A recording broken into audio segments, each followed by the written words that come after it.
दर्शकबिन फेरि पनि सागरलाई आफ्नो श्रीमानको अगाडि तल देखाउने र सागरलाई त्यो कामबाट निकाल्ने प्रयास भने असफल हुनेछ दर्शकबिन। किनभने यता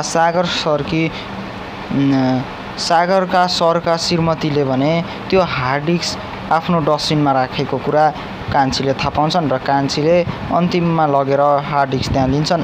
तर दर्शकबिन त्यो हार्ड डिस्कभित्र एडिट गरेको भिडियो भने थिएन दर्शकबिन। त्यसपछि भने यता सागरका सरकी श्रीमतीले भने फेरि उनीहरूलाई नै तल देखाउन खोजेकी छन्, तर त्यहाँ भने कान्छी झुकेकी छैनन्। अब हार्ड डिस्क मिलिसक्यो, भिडियो भने यिनीहरूसँगै होला भनेर भनेपछि उनले प्रमाण छैन भनेर टारिदिन्छन्। तर दर्शकबिन यता घरमा भने उनकी श्रीमतीले कुरा गरिरहेको कान्छीले भिडियो बनाएकी थिइन्। यता भने माथि कपडा सुकाउन जाँदा त्यहाँ यता कुरा गरेको एउटा मान्छेलाई तपाईलाई टेक्स्ट गरेको छु भनेर भनेकी थिइन् दर्शकबिन। त्यो कुरा उनले कान्छीले भने मोबाइलमा रेकर्ड गरेकी छन् र अन्तिममा भने कान्छीले त्यो मोबाइलको रेकर्ड त्यहाँ देखाउने छिन् र दर्शकबिन सागरका सरकी श्रीमतीलाई भने अब प्रहरीले नै लिनेछ दर्शकबिन। यता भने भिडियो अर्कैसँग लिएर तैँले बेच्न खोजिस् हामीसँग दलाल भनेर